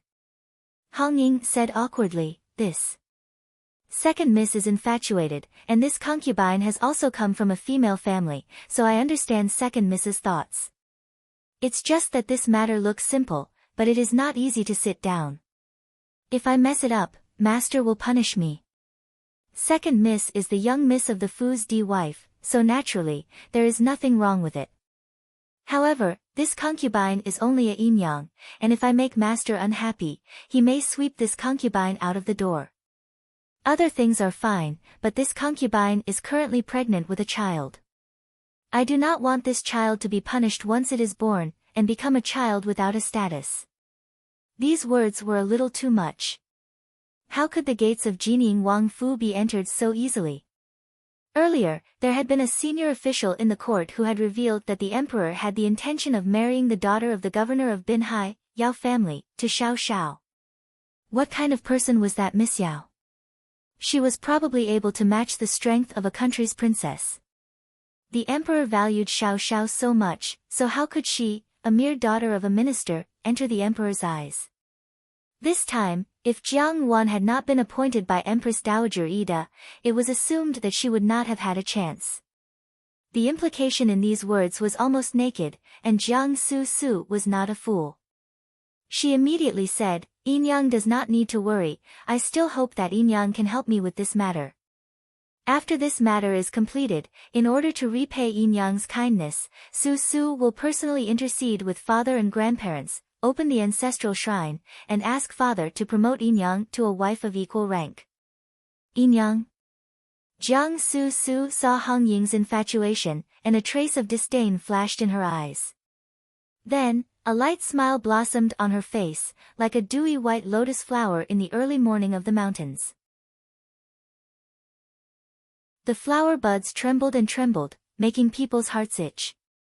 Now, both men and women were attracted to her. She looked at Hong Ying, her eyes sparkling. Moreover, didn't Yin-yang also say that? Although Su is not as beautiful as Jijie, she is not without merit, and may not necessarily be unable to gain Xiao Wangye's favor in the future. If Wang Ye is happy, he can promote Su. Su and Jijie are both people of the Fu, sisters working together for the same husband. It will be a wonderful story. She reached out to hold Hong Ying's hand, and her tone was full of pleading. "I beg Yin-yang to help Su. If Su is lucky enough to gain Wang Ye's favor in the future, he will certainly remember Yin-yang's kindness today." A sincere smile floated on her face, and when she looked at Jiang Su again, she was somewhat satisfied. This second miss now seemed to be tactful. Previously, she had also experienced Xia Yan's methods. Now that Xia Yan had fallen, Jiang Su was not rushing to curry favor with her. Hong Ying felt a sense of glory. Jiang Su looked at Hong Ying with grief. That look was like a ray of light, and it made people feel as if they were watching a snake beauty slowly twisting, and they were unable to look away. "Yin-yang also doesn't believe me." Jiang Su sighed faintly. When she frowned, her eyes seemed to be covered by a layer of mist, making people feel as if they were looking at flowers in the fog. When they wanted to see clearly, they would sink into the deep pool within. Those light-colored lips were plump and small, and it was clearly the action of speaking, but it could also make people's mouths and tongues go dry. Hong Ying's eyes flashed. Originally, this matter had nothing to do with her, and she should not have gotten involved, but Jiang Su's words just now had somewhat tempted her. In the past, she really only wanted to pass her days peacefully in the Fu. When Xia Yan was around, she was cautious, for fear of being caught. Although she had been doted on by Jiang Quan for so many years, she had still lived cautiously. Now that Xia Yan was no longer in the Fu, and second Yinyang had died, the Yinyang was not to be feared. In this Fu, she was the sole ruler. Once a person had tasted the taste of power, it was not so easy to let go. Although Jiang Wan had helped her, Jiang Quan and Jiang Wan were sworn enemies. If she wanted to firmly hold her position in the Fu, she could not have any further involvement with Jiang Wan. Recently, Jiang Su had become more and more elegant, and within this elegance, there was a trace of faintly discernible charm. Unlike Jiang Ruan's charming and gorgeous facial features, Jiang Su's charm was in her every movement, as if she was a young married woman who had already been moisturized. There was a kind of irresistible allure.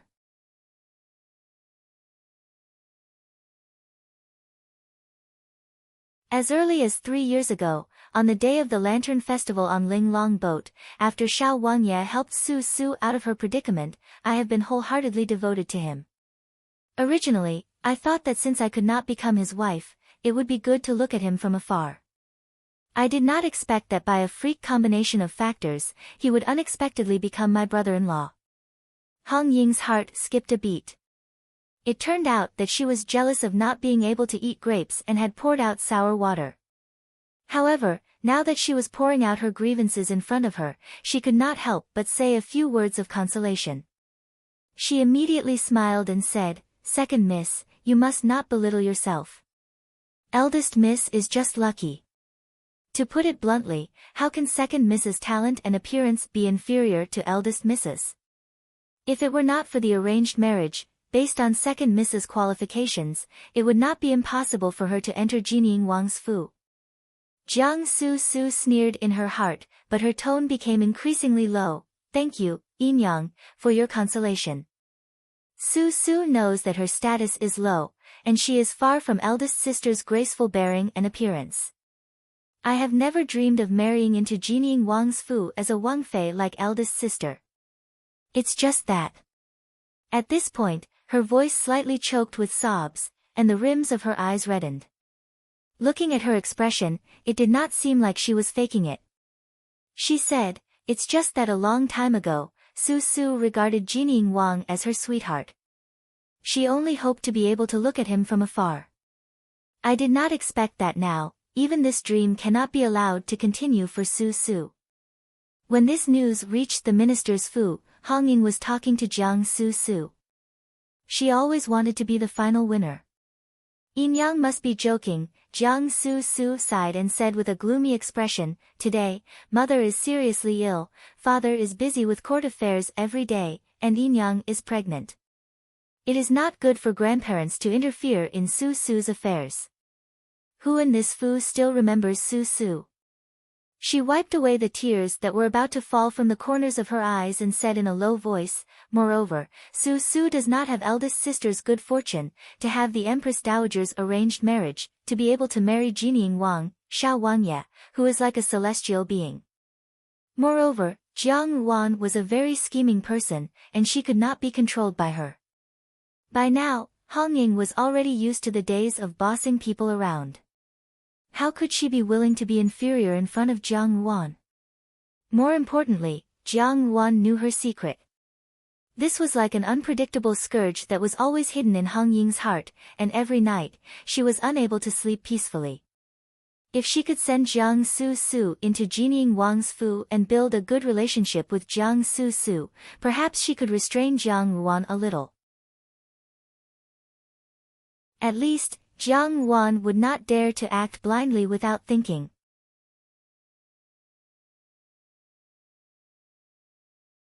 Chapter 162. Empress Dowager Yida's decree to bestow marriage could not be said to be insignificant. Even though Xiao was about to go to war, the marriage had already been decided. It was just that Jiang Wan was not yet out of mourning, so she could not bow to the heaven and earth. Nominally, she was still Xiao's woman. The common people naturally could not see the intricacies of the various relationships. They could only secretly envy the good fortune of the minister's Fu that a daughter could marry into Jinying Wang Fu. Although this Jining Wang's reputation was not very good, how could the common people understand this? Just by looking at the surface, they can see that this so-called rebel and traitor Xiao Wangye is actually a delicious cake in the court. Xiao Xiao was the first to have such power at such a young age. Scholar Jiang Shang's 3 daughters were all beautiful like flowers and the moon. Although the eldest daughter had been raised in the manner since she was a child, she couldn't stop herself from being outstanding. Later on, she ran into some kind of good luck and became a Junju. Now, she could be considered to have married into a high position. The status of the minister's residence would definitely rise along with the tide. With Jiang Ruan's example, people could not help but ponder about Jiang Su-su's future. To tell the truth, Jiang Su-su had always been known as a peerless beauty in the capital city, and her talent had spread far and wide. If Xia Yan had not met with this mishap, it was likely that the people proposing marriage would have broken down the doorstep. It was just that she had a mother with a bad reputation, so Jiang Su-su was somewhat implicated. Respectable families did not take a liking to her, and there were those who coveted her beauty. Jiang Quan did not take a liking to her family background. Over and over again, her marriage was delayed. No matter what, it was the Empress Dowager's decree. No matter how sullen and displeased Jiang Quan felt, he had to put on a happy face. Not only that, but he had to do it so that no one could find any fault with it. Empress Dowager Ida's people were watching, so how could he do anything? Fortunately, he still had a Jieyu flower in this manner. Hong Ying agreed to all of Jiang Ruan's marriage arrangements. She helped to arrange everything inside and out. In addition, with the assistance of De Yinyang, there was no lack of etiquette. Because of this, Jiang Quan was very satisfied with Hong Ying. Because Hong Ying was still pregnant with the flesh and blood of the Jiang family, he was even more considerate and attentive to her. Hong Ying was truly considerate of Jiang Ruan. Ever since the Empress Dowager had issued the Empress Dowager's edict, Xiao Xiao had yet to pay a visit to the Jiangfu. In terms of etiquette, it wasn't right, but Xiao Xiao didn't have parents, so it was impossible for his parents to do it for him. With Xiao Xiao's temperament, he felt that it was impossible for him to personally make the trip. If Xiao Xiao really did not show up, with Jiang Quan's rank, he would not dare to easily say anything to him. When Hong Ying brought up this matter, while straightening Jiang Quan's collar, she said, "In any case, Xiao Wangye will eventually come to our fu. This concubine thinks that whether Xiao Wangye will come or not, the etiquette must be thorough. Why not send an invitation to him and invite him to the mansion? Why don't we talk about first Miss Marriage?" As soon as he thought of this marriage, Jiang Quan felt a headache coming on. Unfortunately, this was a marriage that he could not afford to offend. He replied stiffly, "Do as you see fit. This matter should have been done by Furen." Hong Ying lowered her head. However, Furen is currently recuperating in the manor, so it would not be good to trouble her. I only hope that Xiao Wangye will not despise this concubine for having a low birth and think that it is a disgrace to him. What lowly? As soon as Xia Yan was mentioned, Jiang Quan thought of all those bad things, and his mood became even worse.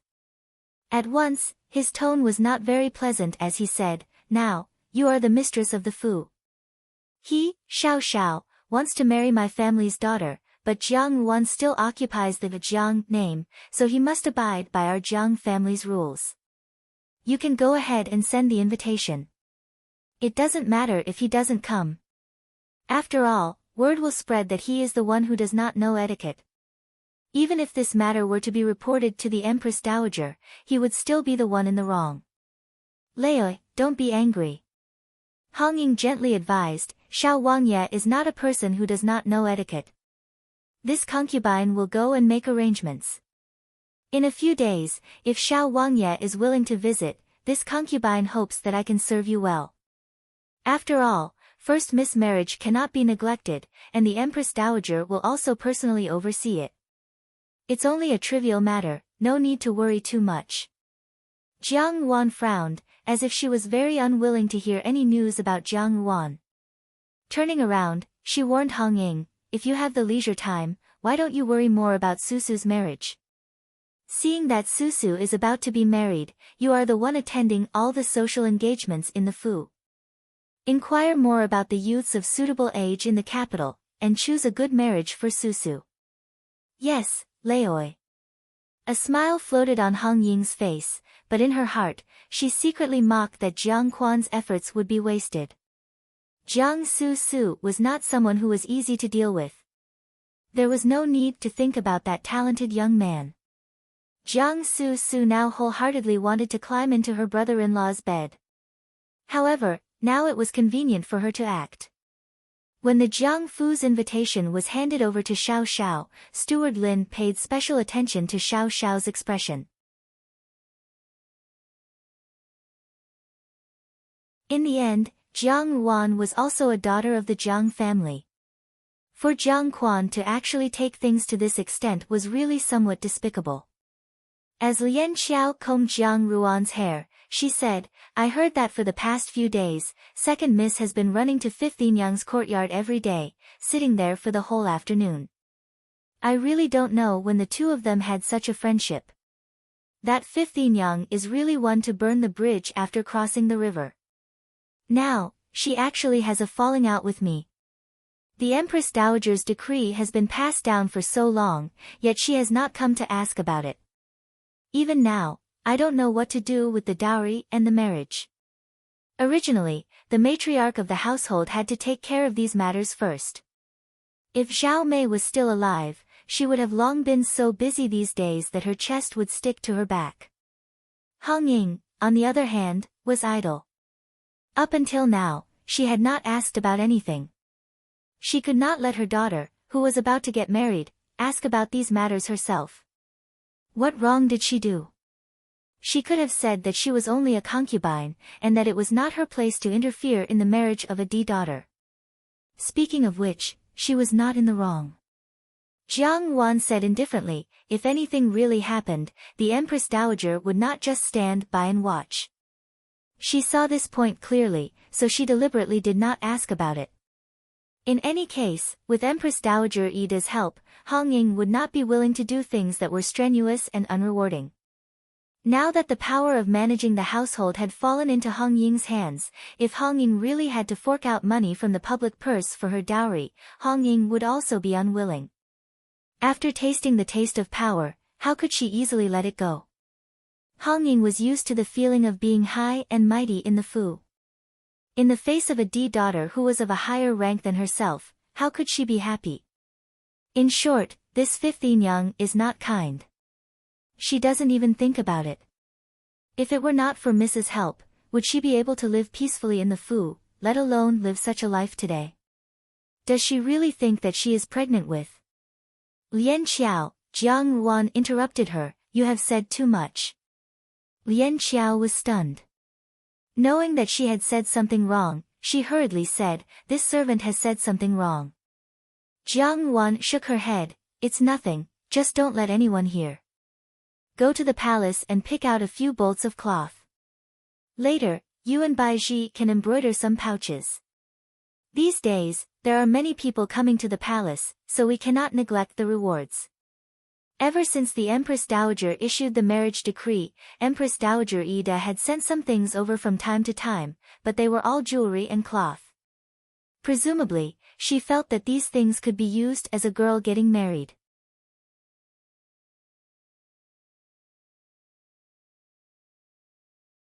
When Hong Ying first heard housekeeper Lin's words, her heart was happy, but when she heard the second half of his words, her face turned green.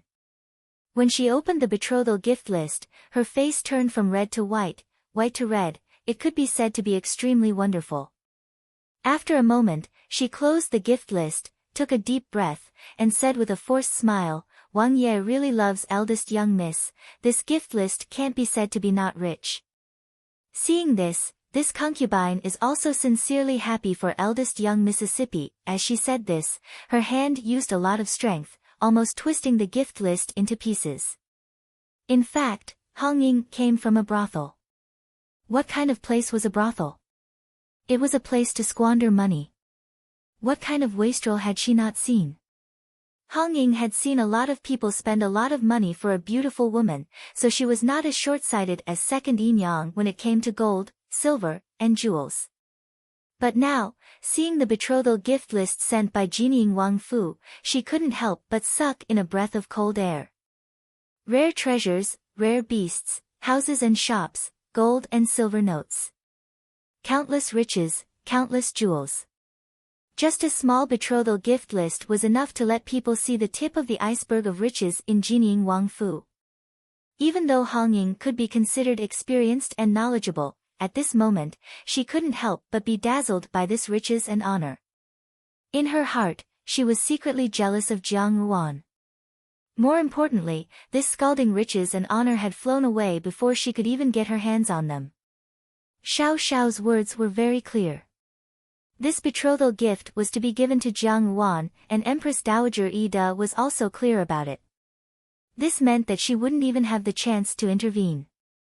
Originally, she had wanted to fish for some benefits from Jiang Ruan's betrothal gift, but now, she had to watch this riches and honor slip away from her hands. It must be known that this betrothal gift alone was worth several manors. How could she be willing? The more unwilling she was, the more determined Hong Ying was to send Jiang Su Su to Jinying Wang Fu. Jiang Wan was not easy to grasp, but Jiang Su Su could distinguish who was in charge of the Jiang Fu.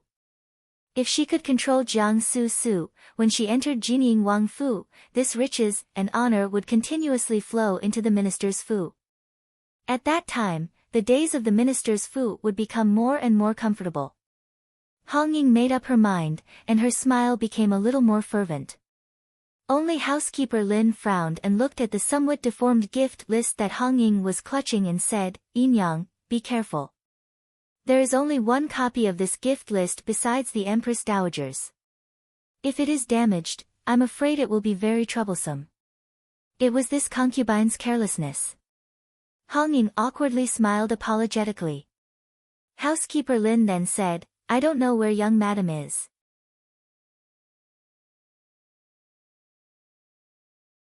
Xiao Xiao did not disappoint housekeeper Lin's expectations and lightly nodded his head, "All right."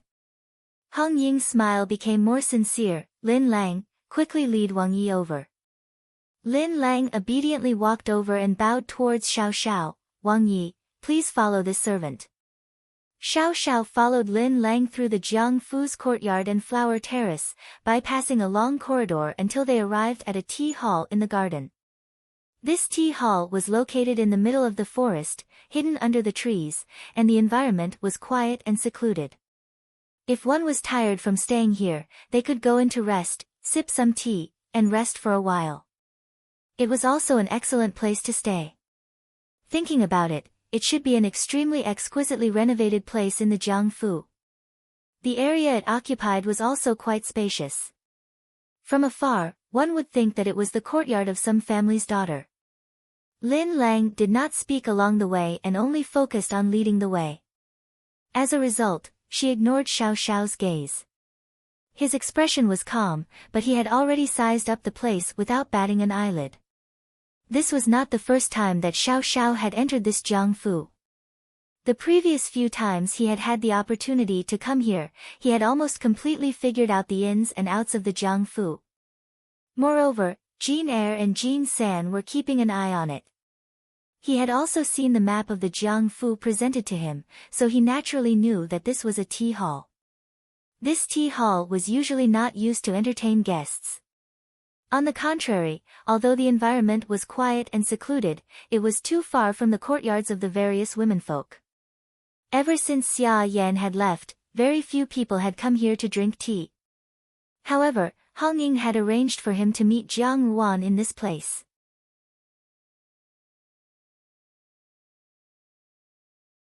Chapter 163. After Hong Ying brought Xiao Xiao to the door, she smiled and said, "This is the tea house. This servant will prepare some tea and snacks. Your Highness, please go in and rest. Eldest young miss will be here soon." Xiao Xiao did not say anything, so Hong Ying bowed and retreated. Before leaving, she glanced at the carved door before picking up her skirt and leaving. After Hong Ying left, Xiao Xiao thought for a long time before reaching out to push the door open. As soon as he pushed the door open, the room was filled with a faint sweet fragrance. This fragrance was very light and not strong. When he smelled it, he felt that it was the fragrance of a young girl. It was light and faint, but there was a hint of sweetness that caused an indescribable warmth to rise in his heart. It was not like incense, but like the fragrance of a body. Xiao Xiao raised his eyebrows and sat down in front of the table. On the table, there was an exquisite green jade wine pot with 2 or 3 jade cups. In the cup, there was a plate of sparkling and translucent purple grapes, each plump and smooth, like crystal beads. The hospitality here was so thoughtful. Why would there be a need for Lin Lang to prepare some tea and snacks? Not only that, the room was divided into 2 by a jadeite screen. The screen was extremely large, and the jadeite was also verdant. The top was carefully engraved with the 4 beauties, and the women were either dancing or painting poems, all of them vivid and lifelike. Behind the screen, the sound of water rippling could be heard. This sound was extremely soft. If Xiao Xiao had not practiced martial arts and had internal energy, he would not have been able to hear it. Now, it seemed that something had stirred up a shallow splash. The water gently fell, making a charming and gentle sound that caused one's heart to be filled with wild and fanciful thoughts. Xiao Xiao was unmoved. He only looked down at the pure white jade whistle at his fingertips, not knowing what he was thinking. He remained motionless. Time passed quietly in the room, but he did not see Jiang Ruan arrive.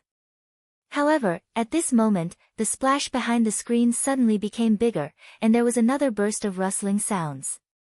Xiao Xiao's eyes moved, and then, a slender figure appeared from behind the screen. It was a beautiful woman. She was clearly wearing a plain white dress, and there weren't many decorations on her clothes.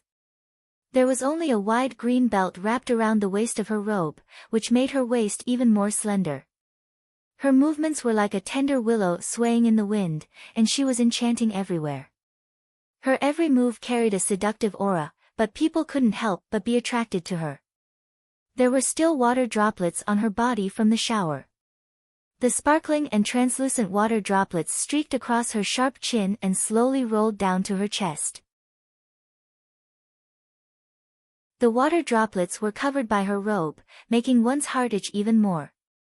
Looking up, it was clearly an elegant and refined face. Her facial features were exquisite, and her eyebrows and eyes were full of charm. She was like a pure fairy from the jade pool in heaven, born without knowing what the world was. Such a fairy's face, coupled with the seductive behavior of a prostitute, was a fatal temptation to every man. It was Jiang Su Su. When Jiang Su Su saw Xiao Xiao, she was startled at first and a panicked expression surfaced on her face.